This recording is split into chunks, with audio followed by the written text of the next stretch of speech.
Good morning शुभ सकाल केमन आছেন আপনারা সবাই নিশ্চয়ই খুব ভালো আছেন আমি ভালো আছি তবে এত ঠান্ডা লেগেছে কানে ব্যথা গলা ব্যথা মাথা যন্ত্রণা সর্বক্ষণ এই ওড়না গলায় পেঁচিয়ে রাখতে হচ্ছে গরমের মধ্যে তাহলে কেমন ভালো আছি বুঝে নিন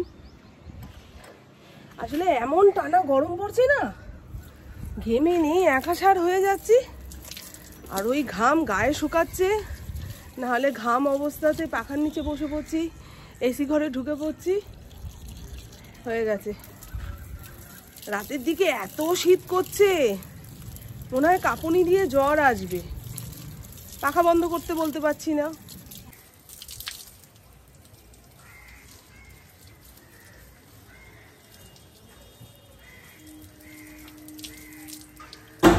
আমি সকালে ঘুম থেকে উঠে বাসি নাইটিটা ছেড়ে ফেলেছি যাতে ঠাকুর ঘরের কাজকর্মগুলো সারতে পারি রাতে তো একটা ছেঁড়া ফাটা ধুপধুরি নাইটি পরে ঘুমাচ্ছি আর এই তো বন্ধু আজকে ঠাকুর ঘর মোছার জন্য একটা নতুন নেতা বের করে নিচ্ছি আগের পুরনো নেতাটা নষ্ট হয়ে গেছে এটা হচ্ছে গালা মপ এত সুন্দর জল টেনে নেয় ঘর মুছতে ভীষণ সুবিধা আর আমি না ঠাকুর ঘর মোছার জন্য কখনো ঘরের পুরনো জামা কাপড় ব্যবহার করি না আমার কেমন কেমন যেন লাগে এই গালা মপ একখানা ব্যবহার করা শুরু করলাম এরপরে যখন পুরনো হয়ে যাবে সিঁড়ি মোছার কাজে নেতাটা লাগবে মানে খুব তাড়াতাড়ি নষ্ট হয় না সেটাই বোঝানোর জন্য এই কথাটা বললাম আর দেখলেন ঠাকুরের বেদি মতো জায়গাটা ওইটা আমি প্রত্যেক দিন মুছে নিয়ে পুজোয় বসি সারা ঘর মোছা হয় না কারণ ঠাকুর ঘরটা অনেক বড় আজকে যেহেতু বৃহস্পতিবার ভালো করে মুছে চকচকে ঝকঝকে করে নেব প্রথমে জল জল করে মুছে নিলাম এবারে নেতাটাকে নিগড়ে নিয়ে শুকনো করে পুছে নিলেই একটুও দাগছোপ দেখা যাবে না এবারে ঠাকুরের বাসন কোসনগুলো মাজতে হবে আগে তো তেঁতুল রে লেবু রে কত কি দিয়ে পেতল তামার বাসনগুলো মাজতাম যবে থেকে পীতাম্বরী পাউডারটা ঘরে এনেছি কাঁসা পেতলের বাসনের কথা বাদ দিলাম স্টিলের কড়াইয়ের ধার দিয়ে কেমন একটা কালচে কালচে দাগ পড়ে যায় না অতিরিক্ত গরম হয়ে গেলে কিংবা তেল তরকারি পড়ে সেটাও কিন্তু চলে যায় এই পীতাম্বরী পাউডার দিয়ে জাস্ট 10 থেকে 15 মিনিট ওই দাগালা জায়গাতে পীতাম্বরী পাউডার ডলে রেখে দেবেন তারপরে একটুখানি ডলে নিলেই ব্যাস চকচকে ঝকঝকে দেখেছেন আমার পেতলের বাসন কোসনগুলো কত চকচক করছে আমার মাকেও দিয়ে এসেছি জানেন 2 প্যাকেট পীতাম্বরী পাউডার যারা ঠাকুরের কাজকর্ম করতে ভালোবাসে তাদের যদি ধূপ আর এই পীতাম্বরী পাউডার দেন না খুব খুশি হবে ইন্দ্র এসছো হ্যাঁ ফুল দিয়ে গেছে জানি তো পুবু উঠে পড়েছে ফোনে এত ঘেওয়ানি দিচ্ছে আমি তো ওপর থেকে বললাম মিলনকে দেখে যা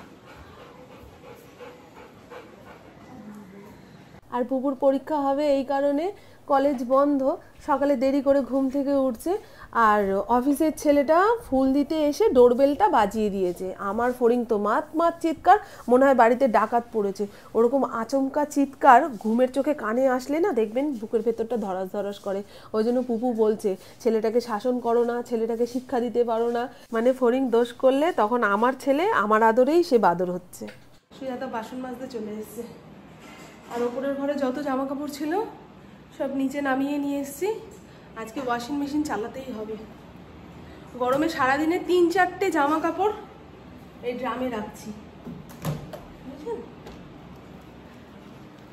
আগে ওয়াশিং মেশিনটা চালিয়ে দিই তাহলে 11টা জল আসলে ট্যাঙ্কি ভরে নিতে পারবো বুঝলেন জলের আকার লাগবে না ফোনই ওখানে গিয়ে দাঁড়ালো আর আমাদের বৃহস্পতিবারের পুজো ফুল দিয়ে গেছে অফিসের ছেলেটা এসে দোতলার ঘরটা শুধু ঝাড়ু দিয়ে নিচের ঘরে চলে এসেছি নিচের ঘর তো আমাকে প্রত্যেক দিন মুছতে হয় কারণ এই নিচের ঘরে আমাদের খাওয়া দাওয়া বসা বেশিরভাগ টাইমই আমরা নিচের ঘরে থাকি আর আমি সংসারে কাজকর্ম করতে যতটা না ক্লান্ত হয়ে যাই তার থেকে বেশি ক্লান্ত হই এই সিঁড়ি দিয়ে ওঠানামা করতে গিয়ে তাই এক এক সময় ভাবি যারা ফ্ল্যাট বাড়িতে থাকে তাদের কত সুবিধা পাশাপাশি সমস্ত ঘর থাকে রান্না করতে করতে ধরুন ঘর মোছার কাজটা করে নিতে পারলো কিংবা অন্যান্য যে শুকনো কাজগুলো আছে সেগুলো করে নিতে পারলো আমি তো সেটা করতে পারি না গো আমি ধরুন রান্না চাপিয়ে দিয়ে দোতলার কোনো একটা কাজ করতে গেছি নিচে এসে দেখি তরকারি পুড়ে গেছে এই রকমই ঝামেলা হয় তো চলুন বন্ধু আমার সব কাজকর্ম কমপ্লিট আজকে শ্যাম্পু করতেই হবে কয়দিন ধরে যে গরমটা পড়ছে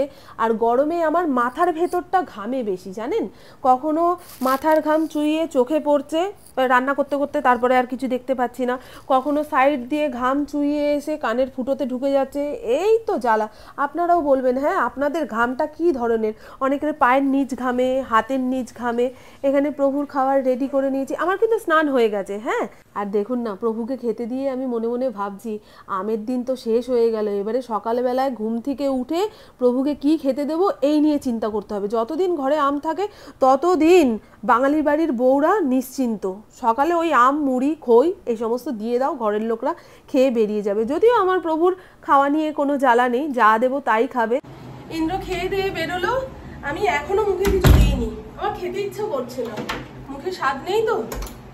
আর চুলটা যতক্ষণ ভেজা গামছা দিয়ে পেঁচানো থাকবে ততক্ষণ মাথা ঠান্ডা। এখন যাই, ঝট করে ঠাকুর পুজোটা দিয়ে আসি, তারপরে কি রান্না হবে না হবে সেই নিয়ে চিন্তা করবো। এই গরমে টকের ডাল আলু সেদ্ধ রান্না করেও শান্তি, আর যারা খাবে তাদেরও শান্তি। তবে ফ্রিজে মাছ রয়েছে, ভাবছি আজকে একটু মাছ করবো। আর ইন্দ্রর সঙ্গে আবার ঠাকুর পুজো দিতে বসতে ইচ্ছা করে না, বড় খুদ ধরে।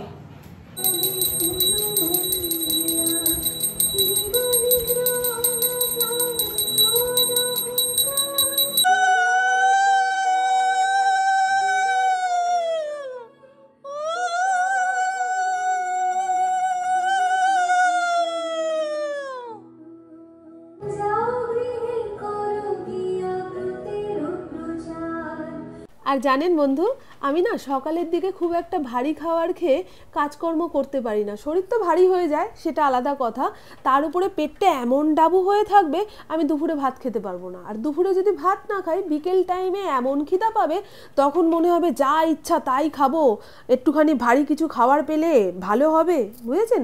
তাতে আবোল তাবোল অনেক কিছু খাওয়া হয়ে যায়। তাই আমি আর পুপু 1 গ্লাস ছাতুর ঘোল খেয়ে দিন শুরু করলাম। ওই 1:30 পৌনে 2 নাগাদ আমাদের দুপুরের খাওয়া কমপ্লিট হয়ে যাবে। এখানে ইন্দ্রের জন্য একটুখানি ডাল করতে হবে, ডালটা আলাদা বাটি করে বসালাম না, ফড়িংয়ের যে ভাতটা হবে প্রেশার কুকারে, সেই প্রেশার কুকারের মধ্যে এই ডালের ঘটিটা দিয়ে দিলে ডাল সুন্দরভাবে সেদ্ধ হয়ে যায়। একটুখানি ফোড়ন দিয়ে নামিয়ে রাখলে ইন্দ্রর জন্য পাতলা পাতলা ডাল হয়ে যাবে। কারণ আজকে মাছের ঝোলটা করব একটু গা মাখা করে, ইন্দ্রর জন্য ডাল না থাকলে ওই গা মাখা শুকনো শুকনো তরকারি আমাদের খাওয়া হয় না। আর দেখবেন সব তরকারি ওই টেলটেলা প্যালপ্যালা মোটে পছন্দ হয় না, যেই জিনিস যেমন করে রাঁধলে ভালো লাগে আর কি, বুঝেছেন? আমাদের ইন্দ্র তো ডাল খেতে প্রচণ্ড ভালোবাসে। আমার বিয়ে হওয়ার পরে শাশুড়িমা বারবার বলতো, এই আমার শঙ্করের জন্য একটুখানি ডাল করবি, একটু আলু সেদ্ধ দিবি, তাহলেই ও খেয়ে দিয়ে নেবে। আমার ইন্দ্রর ডাকনাম হচ্ছে শঙ্কর। তো চলুন বন্ধু, এবারে ফ্রিজ থেকে মাছের কৌটোটা বের করে তার মধ্যে জল দিয়ে রেখে দেবো, বরফ কাটলেই রান্না শুরু হবে। আমি মাইক্রো ওভেনে ডিপ ফ্রস্ট করে নিতে পারতাম, তাতে কি হয় বলুন তো, মাছটা নরম হয়ে যায়, ভাজতে গেলে কড়াইয়ের সঙ্গে লেগে যায়। আমার তো সেটাই হয়, আমি এখনও কায়দাটা করে উঠতে পারিনি। তাই জল দিয়ে বরফ কাটিয়ে রান্না করলেই আমার পক্ষে সুবিধা হয়। আজকে রান্না করব আর মাছ, এটা দেশি আর মনে হয়, কিন্তু মাছটা যে কি ভালো ছিল গো বন্ধু। মানে যে কোনো মাছ ফ্রিজের মধ্যে 2-3 দিন রাখার পরে দেখবেন রান্নার পরে সেই স্বাদটা পাওয়া যায় না, কিন্তু মাছটা খুব ভালো ছিল। এবারে যদি দিনের দিন রান্না করতে পারতাম তাহলে তো ক্যা বাত হয়ে যেত। আর আপনারা 2-1জন কমেন্ট করে জানতে চেয়েছেন যে আমি ইলেকট্রিক সেলাই মেশিনটা যে কিনেছিলাম সেটা তো এখন আর চালাই না। কি বলুন তো বন্ধু, ওটা পা দিয়ে কন্ট্রোল করতে হয় তো, তা আমার এখনও মেশিনটাতে হাত বসেনি।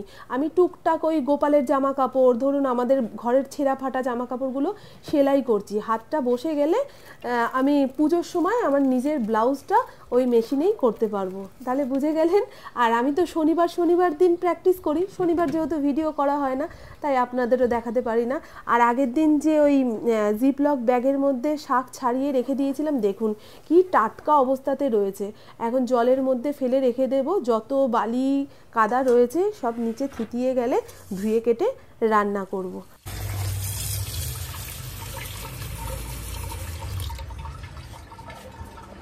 এই রোদ্দুরে কেন বসে আছো? চলো ঘরে, চলো ঘরে, চলো পাখার নিচে বসি, চলো চলো।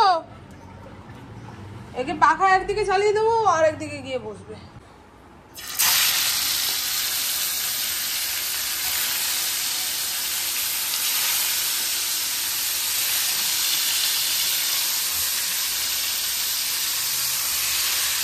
আর যেহেতু আর মাছ কড়াইয়ের তেলে পড়ার সঙ্গে সঙ্গেই ফটাফট এমন বিস্ফোরণ শুরু করে দেবে, তাতে রাঁধুনি চোখ মুখ কানা হয়ে মরবে। তাই এখানে মশলা আলু সুন্দরভাবে কষানো হয়ে গেছে, পরিমাণ মতন গরম জল দিয়ে দিলাম। 80% আলু সেদ্ধ হয়ে যাওয়ার পরে আগে থেকে হালকা করে ভেজে রাখা আর মাছটা দিয়ে টকবক করে ফুটিয়ে নামিয়ে রাখবো। আর মাছ বেশি ভাজলে না চামড়া চামড়া হয়ে যায়। আর এই গরমে সব সময় যেন লিকুইড খাবার খেতে ইচ্ছা করছে।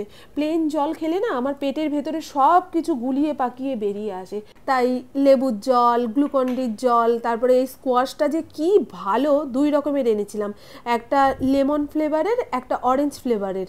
একটুখানি জলের মধ্যে মিশিয়ে নিয়ে ঢক খেয়ে নিচ্ছি, তাতে পেটে জলটা যাচ্ছে, বুঝলেন। আর এই মুহূর্তে ঠান্ডা জল খাওয়ার প্রবণতা এত বেড়ে গেছে, আমার কান, মাথা, গলা সব ব্যথা। তাও মনে হচ্ছে ঠান্ডা জল না খেলে আর বাঁচবো না। পোস্ত ফোড়ন দিয়ে লাল শাক ভাজা আমি কি করে রান্না করি সেটা দেখাবো।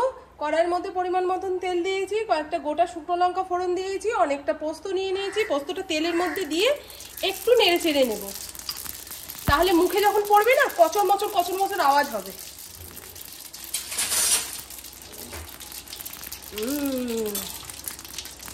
গ্যাসটা একদম আস্তে করে দিয়েছি কিন্তু, হ্যাঁ। যখন একটু চিরবির করে আসবে, আগে থেকে কুচিয়ে রাখা লাল শাক আর কাঁচা লঙ্কা কুচিয়ে রেখেছি সব একসঙ্গে, সেটা এর মধ্যে দিয়ে নাড়িয়ে চাড়িয়ে পরিমাণ মতন লবণ মিষ্টি দিয়ে নাড়িয়ে রাখলেই হয়ে যাবে। পোস্ত দিয়ে লাল শাক ভাজা না দারুণ লাগে জানেন।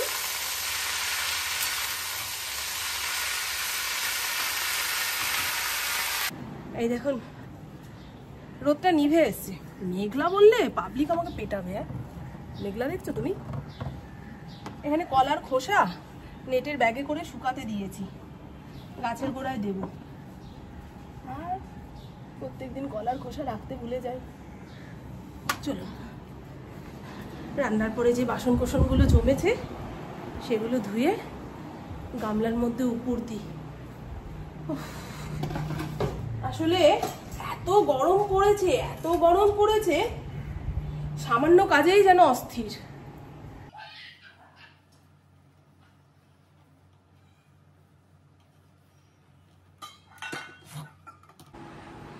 দুষ্টামি করছো কেন? থাক থাক, ওরা দুষ্টু বাচ্চা, সারাক্ষণ ঘ্যাউ ঘ্যাউ করে, কাজ নেই কর্ম নেই, খালি ঘ্যাউ ঘ্যাউ। দাঁড়াও, এই যে ফড়িংয়ের ভাত ঠান্ডা হচ্ছে। আর আজকে দুপুরে কি রান্না বান্না করেছি তার এক ঝলক দেখিয়ে নিই। কালো জিরা ফোড়ন দিয়ে মুসুর ডাল একটু ঘন ঘন করেই নামিয়েছি, ইন্দ্র খাবে। এখানে রয়েছে পোস্ত ফোড়ন দিয়ে লাল শাক ভাজা, দারুণ হয়েছে। বেশি করে লঙ্কা কুচিয়ে দিয়েছি। শাক একটু ঝাল ঝাল না হলে না ভাল লাগে না, জংলা জংলা লাগে। আর এই হলো আর মাছের ঝোল, ঝোল না একদম গামাখা করে নামিয়েছি। অনেকটা আলু দিয়েছি বলে 1 বাটি মনে হচ্ছে।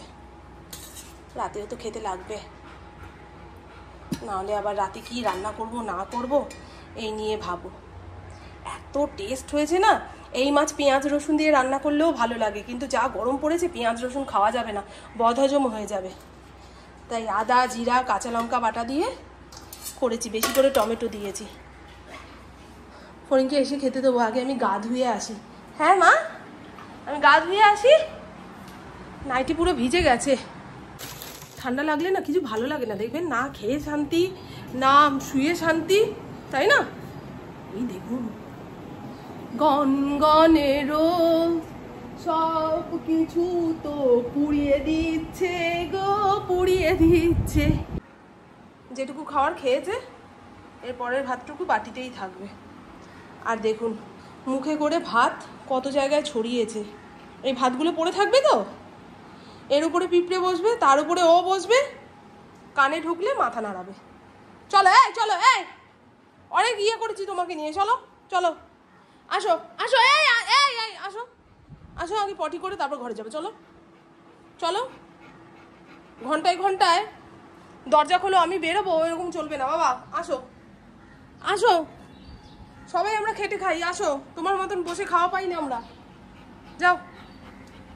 খাওয়া হয়ে গেছে তো, এখন একটুখানি পটিটা করিয়ে নিয়ে ওপরের ঘরে যেতে পারলে আর জ্বালাতন করবে না, চুপচাপ ঘুমিয়ে থাকবে। যাও। হ্যাঁ এই তো, গুড বয়, গুড বয়। এই তো বন্ধু, আমার গা হাত পা ধোয়া হয়ে গেছে।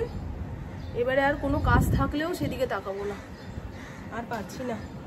মাথাটা ভার হয়ে রয়েছে তো, যতক্ষণ না বালিশে মাথা দিতে পারছি ততক্ষণ শান্তি নেই। দেখেছেন গলার আওয়াজটা কেমন নাকে নাকে ভুতুরে মার্কা হয়ে গেছে। এই এই আসো তো, চলুন বন্ধু। বাবুকে বলেছি এসিটা চালা, আমার কাজকর্ম শেষ। এবারে ভাতের থালা নিয়ে ওপরের ঘরে যাবো, শান্তি মতো খাবো, একটুখানি সিরিয়াল টিরিয়াল দেখবো, ব্যাস। আজকে তো বৃহস্পতিবার, রাস্তাঘাটে বেরিয়ে শান্তি নেই, দোকানপাট খোলা থাকে না তো আমাদের এই এলাকায়। বৃহস্পতিবার দিন সব দোকান বন্ধ থাকে, রাস্তাঘাট ফাঁকা, বুঝলেন? চলেন, হ্যাঁ আমার বকবক আজকের মতন এইটুকুই। আপনারা সবাই খুব খুব খুব ভালো থাকবেন, নিজের শরীরে খেয়াল রাখবেন, সুস্থ থাকবেন, আর অল টাইম স্মাইল করতে হবে। টাটা, খুব ভালো থাকবেন। আর বলবেন আমি 2 দিন ধরে যে ভয়েস ওভার দিয়ে আপনাদের সঙ্গে আড্ডা চালু রাখছি সেটা কেমন লাগছে, কারণ ভয়েস ওভার দেওয়ার অভ্যাস আমার নেই।